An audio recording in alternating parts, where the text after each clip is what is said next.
ہوا اس کے احوال قرآن کریم میں بڑی تفصیل سے کئی جگہ پر موجود ہیں، اور علامہ صاحب نے جیسے کہ بڑی تفصیل سے بتایا کہ یہ دن یعنی ایمان کا تو ہے ہی ہے، لیکن ساتھ ہی ساتھ یہ ایک اسٹریٹجی کا بھی دن ہے۔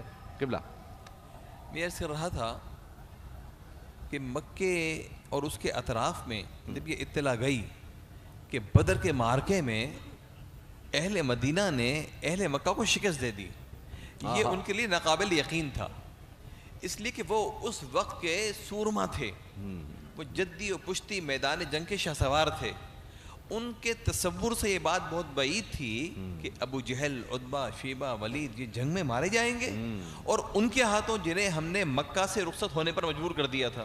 اللہ اللہ، تو یہ اللہ رب العزت نے اسلام کو ایک ایسی فتح عطا فرمائی، ان کے ایقان، ان کے توکل اور ان کی رضا جوئی کا یہ صلہ عطا فرمایا اللہ رب العزت نے صحابہ کرام کی، کہ نبی کریم صلی اللہ علیہ وآلہ وسلم کو اب دعوت و تبلیغ کا ایک کھلا میدان ملا، اسلام کی خود بخود ایک شہرت ہوئی کہ یہ وہ ہیں جو کسی بھی بڑی طاقت کا مقابلہ کر سکتے ہیں۔ پھر نبی کریم صلی اللہ علیہ وآلہ وسلم کے بعض معجزات کا اظہار بھی میدان بدر میں ہوا کہ حضرت قتادہ رضی اللہ تعالیٰ عنہ کی آنکھ نکل گئی، پورا ڈیلا باہر آ گیا۔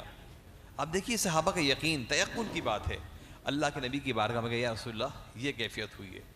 آقا علیہ السلام نے مٹی صاف کی، لعب دہن لگایا اور آنکھ کو آنکھ کی جگہ پہ رکھ دیا۔ اللہ، قتادہ کہتے ہیں کہ ساری زندگی مجھے محسوس ہی نہ ہوا کہ کون سی آنکھ میں تکلیف ہوئی تھی، زخم لگا تھا، اور کون سی آنکھ محفوظ رہی۔ اللہ اللہ، ایک صحابی گئے، یا رسول اللہ تلوار میں اثر نہیں ہے۔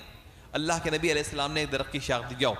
انہوں نے یہ نہیں کہا کہ یا رسول اللہ میدان جنگ میں کہیں درخت کی ٹہنی سے مقابلہ ہوتا ہے، اور وہ کہتے ہیں میں میدان جنگ میں آیا، وہ درخت کی ٹہنی اس طرح کاٹ رہی تھی اور اس طرح مار کر رہی تھی کہ میں حیران تھا کہ تلوار کیا کرے گی۔ کیا بات، واہ تو واہ واہ، اللہ کے نبی صلی اللہ علیہ وآلہ وسلم کے صحابہ کو اللہ کی مدد پر، نبی کریم کے تعاون پر یقین کامل تھا، اور اللہ نے اس کا یہ صلہ عطا فرمایا کہ مال غنیمت بھی تھا، شہرت بھی تھا، اللہ کی رضا بھی تھی۔ پھر اللہ رب العزت نے یہ فرمایا کہ ہم نے آسمان سے 3000 نشان زدہ فرشتے زمین پر نازل فرمائے۔ دیکھیے فرشتہ تو اگر ایک بھی آ جائے تو ہزاروں پر بھاری ہے، یہ ان کے جذبے کو مہمیز دینے کے لیے، واہ، بڑھانے کے لیے۔ تو اصل میں بات یہ ہے کہ اور حضور دلوں پہ خوف طاری کرنے ہیں۔ خوف، کفار پہ خوف طاری ہو جائے اور مسلمانوں کے سینے کھل جائیں، واہ، دل کشادہ ہو جائیں، واہ واہ، ذہن میں کوئی وسوسہ نہ رہے، کوئی خوف نہ رہے۔ بات یہ ہے کہ اللہ کے نبی صلی اللہ علیہ وآلہ وسلم نے فرمایا کہ جہاد قیامت تک جاری رہے گا۔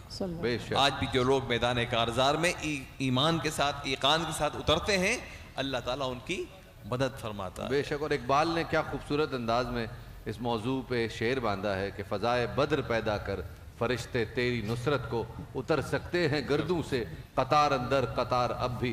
علامہ صاحب، آج کا دن